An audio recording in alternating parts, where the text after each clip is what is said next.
सास, माँ, बहू और बेटी। नहीं नहीं, ये कहानी इन सारे के सारे रिश्तों की नहीं, बल्कि दो रिश्तों में ही सभी रिश्तों के होने की है। अरे बहू, मेरे और तेरे ससुर जी की रोटी मत बनाना, मैं बना लूंगी, दिन तक ठंडी हो जाती है। बहू जो कि एक वर्किंग लेडी थी। नहीं नहीं माँ जी, मैं अच्छे से कपड़े में लपेट देती हूँ ना, आप क्यों मेहनत करेंगी, माइक्रोवेव में गर्म कर लेना। अरे नहीं बहू, मेहनत मत कर, वैसे भी ऑफिस में कम मेहनत होती है क्या, जा रहने दे। लेकिन बहू मानती नहीं, वो सास ससुर की रोटी बना कर ही जाती है। दोपहर में खाने के वक्त ससुर जी कहते हैं, अरे बहू को रोटी बनाने के लिए क्यों मना कर दिया, क्या हो गया, ठंडा ही तो खाते आए हम लोग हमेशा से। अरे वो क्या है ना, सुबह ऑफिस जाती है, घर का सारा काम करने में वक्त लग जाता है, अरे थकती है वो अलग, तो मैंने सोचा बहाने से ही थोड़ा कम काम करवाऊं। ससुर मुस्कुरा रहे होते हैं। यह तो अच्छा है, बहू को समझना जरूरी है। वक्त बीत रहा था, घर में सब खुश थे कि एक दिन, माँ जी आप शाम को थोड़ा टहलने निकला करें, घर पर रह रहकर हड्डियां जाम होती है, पापा को भी ले जाया करिए, मैं वक्त पर तो आ जाती हूँ। बहू ठीक 5 बजे ऑफिस से घर आ जाती है। फिर चाय नाश्ता बनाकर सास ससुर के साथ बैठती, उन लोगों को सारा दिन का हाल बताती। रात को पति घर आता है। क्या बात है बेटा, ऑफिस से आकर कभी हम लोगों के साथ भी बैठा कर। अरे माँ, दिन रात काम करके मन ही नहीं करता, अगले दिन की फिर तैयारी होती है, आप और पापा ही कमरे में आ जाओ। इससे अच्छी तो बहू है, कितना भी थकी रहे, घर आकर हम लोगों के लिए चाय नाश्ता बनाना, फिर बातें करना। बहू ना होती तो हम बुढ़ा बुढ़िया तो बैठे ही रह जाते। सास और ससुर अब बहू के कहने पर शाम की सैर पर निकलने लगते हैं। सास की कई सहेलियां बनती है तो ससुर को भी कुछ बुजुर्ग लोगों का ग्रुप मिल जाता है। कैसा रहा सहेलियों के साथ शाम का वक्त? हम लोगों ने तो भाई खूब योगा किया। अरे हम लोगों को गप्पों से फुर्सत ही नहीं होती। वैसे मिसेस मल्होत्रा आज बहू के बारे में कुछ बोल रही थी। तभी वहां ऑफिस से बहू आ जाती है जो जींस और टॉप में होती है। क्या बात है माँ, क्या कह रही थी आपकी सहेली आपकी बहू के लिए? सास इस बार बहू को कुछ अलग तरीके से देखती है और उल्टा सवाल ही दाग देती है। क्या कह रही थी वो हटा, ये बता, तेरे ऑफिस में तो मर्द भी काम करते होंगे ना? बहू जो अब तक मजाक कर रही थी वो सीरियस हो जाती है। मर्द होंगे नहीं माँ जी, मर्द ही ज्यादा है, हम 5 ही लड़कियां हैं ऑफिस में। अरे तो अच्छा लगता है क्या ऐसे कपड़े पहनती हो? कल से तुम ना साड़ी पहनकर ऑफिस जाना, और हाँ, शाम का नाश्ता थोड़ा जल्दी बनाया करो, नाश्ता बनाकर बाद में ही ऑफिस के कपड़े चेंज करने जाना। बहू को समझ में नहीं आता कि सास को हो क्या गया है, लेकिन वो कुछ नहीं कहती, सीधे किचन में जाकर चाय नाश्ता बनाती है और सास ससुर को दे देती है। अगले रोज बहू ऑफिस के लिए तैयार होती है तो खूब सुंदर सी साड़ी पहनती है और ऑफिस के लिए निकलने से पहले सास और ससुर के पैर छूती है और निकल जाती है। क्या बात है, आज मेधा के ऑफिस में लग रहा है कोई फंक्शन है। अच्छा, पता नहीं, मुझे तो बताया नहीं, वैसे तो सारी बात करती रहती है। अरे देखा नहीं कैसे साड़ी पहनकर जा रही थी? अरे वो तो मैंने ही बोला है उसे। अरे अच्छा लगता है क्या रोज रोज ऐसे सूट या जींस में जाना? बहू हो, बहू बनकर रहो, और आप भी ना मेधा मेधा मत किया करिए, बहू बोला करिए, सर पर चढ़ जाएगी तो दिक्कत हो जाएगी। सास अब बहू को बहू जैसा रखने लगती है, हर बात पर रोका टोकी, हर बात पर ताने। क्या बात है, आजकल लेट आ रही है ऑफिस से? अरे चाय के लिए भी देर हो जाती है, हम लोग फिर पार्क में भी देर से पहुंचते हैं। सभी की बहुएं वक्त से चाय नाश्ता करा देती है अपने सास ससुर को, बस एक तू ही है जो उस वक्त ऑफिस से निकलती है। माँ जी, वो एक रास्ता पुलिस वालों ने न जाने क्यों बंद कर रखा है, जिसके कारण ट्रैफिक ज्यादा हो जाता है। मैं कोशिश करूंगी कल वक्त से पहले निकल जाऊं। ससुर देख रहे होते हैं कि बहू अब परेशान सी रहने लगी है। एक रोज, मेधा, बेटी मेधा। जी पिताजी। बेटा देख जरा कौन सी टी शर्ट अच्छी लग रही है। वो क्या है ना, शाम को सब बदल बदल कर टी शर्ट पहनते हैं, मैं भी सोच रहा हूँ कि आज कुछ अच्छा सा पहन कर जाऊं। हाँ पिताजी, ये सही है। ये लाल वाली ना बहुत जचेगी आप पर। मेरे पापा पर भी डार्क रंग बहुत जचता है। क्या चल रहा है? अरे ससुर के सामने घूंघट तो छोड़ो, ऊपर से रंग बताया जा रहा है टी शर्ट का। अरे बहू, कोई संस्कार दिए नहीं है क्या तेरी माँ ने? बहू इस बार बहुत निराश हो जाती है। वो वहां से तुरंत अपने कमरे में चली जाती है। अब बहू घर का सारा काम करती, ऑफिस जाती, लेकिन साड़ी और सर पर पल्ला लेकर। एक बार पड़ोसन उनके घर आती है। वाह सुमित्रा बहन, बहू का तो रूप ही बदल दिया। ठीक किया, बहू बहू जैसी ही अच्छी लगती है। अच्छा चलती हूँ मैं। पड़ोसन के जाने के बाद सास बड़ी अकड़ के साथ कहती है, देखा मेरा कमाल, कैसे मैंने मेधा बहू को कंट्रोल में कर लिया। अब बारी ससुर के बोलने की थी। हाँ सुमित्रा, बिल्कुल ये काम तो किया है तुमने, लेकिन कभी सोचा क्या खो दिया? क्या खो दिया? मैंने तो कुछ नहीं खोया जी। खोया है, पहले बहू जब ऑफिस जाती तुम्हारे पैर छूकर तुम्हें गले लगाती, लेकिन अब सिर्फ पैर छूती है। हाँ जी, ये बात तो आप ठीक बोल रहे हैं।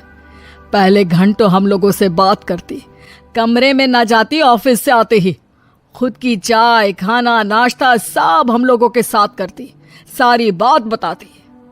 लेकिन क्या तुम्हें पता है, बहू की तबीयत खराब चल रही है, वो माँ बनने वाली है। ये बात मुझे बेटे ने बताई कि तुम्हें बता दूं। अब सास की आंख में आंसू थे। वो समझ गई थी कि लोगों के कहने में आकर उसने क्या खो दिया। शाम को बहू घर आती है तो माँ किचन में पकोड़े तल रही होती है। अरे माँ जी, आप रहने दीजिए ना, मैं आ तो रही थी। अरे नहीं, जा तू चेंज कर ले, मैं नाश्ता और चाय टेबल पर ही लगा रही हूँ मेधा। सास के मुंह से अपना नाम सुनकर बहू को बहुत अच्छा लगता है। माँ जी, कोई गलती हो गई है क्या? मेरे होते हुए आप काम करे, ये ठीक नहीं है। संस्कारी और समझदार बहू सास को माँ समझती है, लेकिन सास की बेवकूफी उसे सास ही बनाकर रखती है। बहू, मुझे भी थोड़े संस्कार और समझदार बनने का मौका दे, जिससे मैं भी बहू नहीं बेटी को देखूं तुझ में।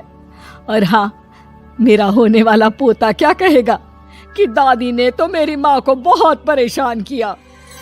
बहू सास को गले लगा लेती है। नहीं माँ जी, वो कहेगा कि माँ को तो दादी ने बेटी बनाकर रखा है।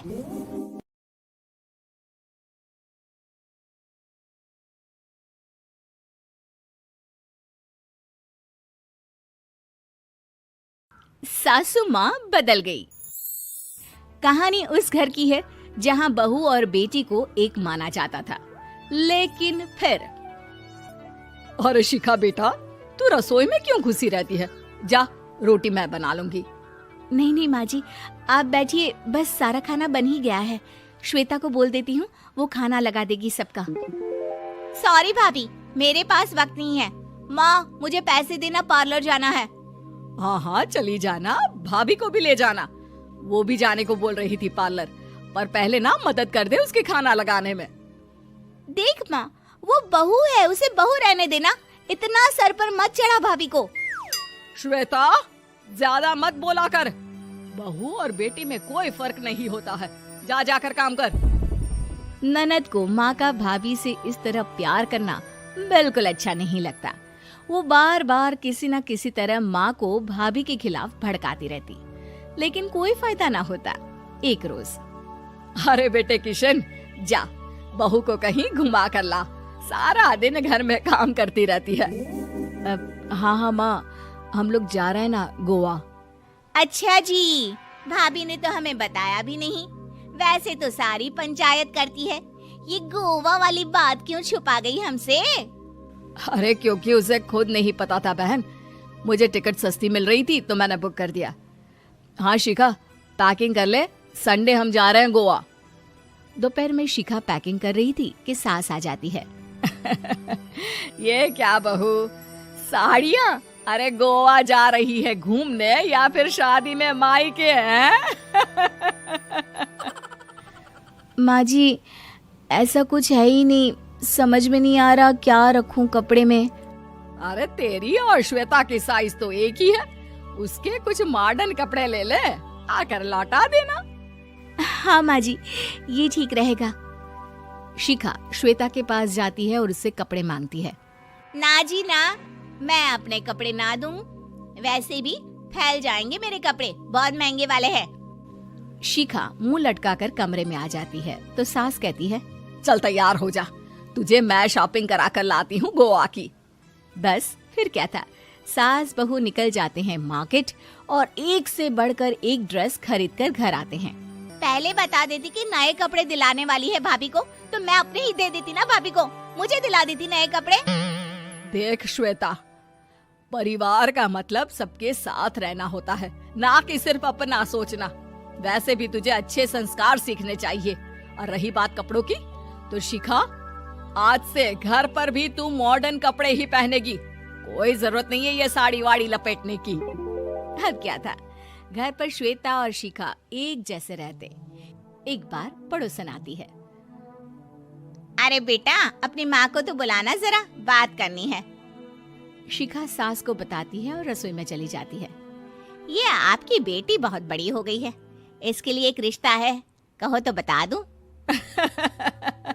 ये बेटी नहीं बहू है, घर में सब एक जैसा ही रहता है। वैसे मेरी बेटी भी बड़ी हो गई है, कोई रिश्ता हो तो जरूर बताना। पड़ोसन रिश्ता लेकर उन लोगों के घर आती है। तब श्वेता की होने वाली सास कहती है, तो ये घर है, कितने मंजिल का है? और ये बहू ने आपकी क्या पहन रखा है, जीन्स टॉप? अरे भाई, साड़ी वाड़ी नहीं है क्या इसके पास? देखिए, सर्दी है तो साड़ी में बहू कैसे मैनेज करती, वैसे पहनती है साड़ी भी। देखिए, हम लोग ठहरे पैसे वाले लोग, कोई कमी नहीं है हम लोगों के पास पैसों की, बहुत पैसे हैं, जमीन, नौकर चाकर, कार, सब कुछ है, लेकिन घर में संस्कारी बहू चाहिए, समझ रही हैं ना आप? सास कुछ कहती कि श्वेता बोल पड़ती है, हाय रे, नौकर चाकर से लेकर जमीन, कार, पैसा, हाँ, मुझे रिश्ता मंजूर है मुझे। अरे रुक जा श्वेता, मैं बात कर रही हूँ ना। देखिए, हम लोगों के घर इतनी आजादी नहीं मिलेगी। अरे हाँ कर देना माँ, हाँ कर दे जल्दी से। सास क्या करती, बेटी की शादी ऐसे घर में कर देती है जहाँ ना उनके विचार मिलते हैं और ना ही आचार। शादी के बाद एक रोज फोन पर, श्वेता बेटा, एक बार घर आ जा, बहुत दिल करता है तुझे देखने का। माँ, वो घर पर बहुत काम होता है, कैसे आऊँ? बड़ा घर है, लेकिन आने जाने वालों की लाइन ही लगी रहती है। बेटा, मैं तो जानती थी उस घर का हाल, लेकिन तू ही नहीं मान रही थी। माँ देख, हर घर का यही हाल है। तेरी बेटी को यहाँ घूंघट हटाने की परमिशन नहीं है और एक तरफ भाभी स्कर्ट पहनकर घूम रही है। बेटा, मुझे क्या पता था कि मेरी बेटी को ससुराल के नाम पर पिंजरा मिल जाएगा। अच्छा माँ, फोन रखती हूँ, सास को गर्मा गर्म रोटी खिलानी है। तुम लोगों की तरह नहीं कि एक रोटी बनाओ, एक सब्जी बनाओ, फिर सारा दिन फ्री होकर घूमो। सास फोन तो रख देती है, लेकिन सोच में पड़ जाती है कि एक तरफ बेटी जिसे कोई आजादी नहीं, वहीं दूसरी तरफ बहू जिसे देखकर लगता ही नहीं कि उसकी शादी भी हुई है। अगले रोज, शिखा, अरे ओ शिखा। हाँ माँ, क्या हुआ? कुछ चाहिए आपको? मैं जिम जा रही थी। जिम के कपड़ों में बहू को देखकर सास को घूंघट में अपनी बेटी का ख्याल आता है। देख बहू, घर में बहू की तरह रहा कर, इतने टाइट कपड़े पहनकर जिम जाना पसंद नहीं मुझे। जा जाकर रोटी बना। रोटी? माँ, अभी तो शाम की 6 बजे हैं, इस वक्त रोटी? अब क्या मेरे खाने पीने पर भी पहरा है? अरे जब मर्जी तब मैं अपने घर में खा भी नहीं सकती क्या? बहू को अजीब लगता है। वो समझ नहीं पाती कि जो सास कल तक इतनी सपोर्टिव थी, उन्हें अचानक से क्या हो गया। वो किचन में जाती है, गरम रोटी के साथ 2 तरह की सब्जी, रायता, सलाद सब लेकर सास के पास आती है। माँ जी, खाना। इतना सारा खाना? राक्षस समझा है क्या मुझे? रोटी मांगी थी मैंने गर्मा गर्म बस। पर माँ जी, रोटी खाती किससे आप? सब्जी तो बनानी थी ना। अरे भूख मर गई मेरी तेरी बहस से। जा जाकर काम कर, अंदर पूरी रसोई साफ कर। बहू अंदर चली जाती है। थोड़ी देर में श्वेता घर आती है। अरे शिखा जल्दी से चाय ला, पकवान बना, मेरी बेटी आई है। अरे नहीं नहीं माँ, ड्राइवर बाहर खड़ा है। मैं तो घर का कोई सामान खरीदने के बहाने यहाँ आ गई हूँ। मुझे जाना होगा। अरे बेटा, पर कितने दिनों बाद देख रही हूँ तुझे, रहने आ जाना 2-4 दिन के लिए। आ जाऊंगी माँ, जब मेरी सास मरेगी तब। मैं तो रोज मन्नत मानती हूँ कि मेरी सास मर जाए तो अच्छा है। अच्छा चल, जा रही हूँ माँ।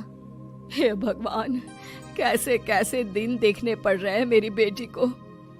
सास अंदर जाती है जहाँ श्वेता की जिम वाली सहेली का फोन आया होता है। क्या बात है, आज जिम नहीं आई? अरे पता नहीं यार, आज माँ को क्या हो गया अचानक। पर खैर कोई नहीं, लगता नहीं कि मैं अब जिम आ पाऊंगी।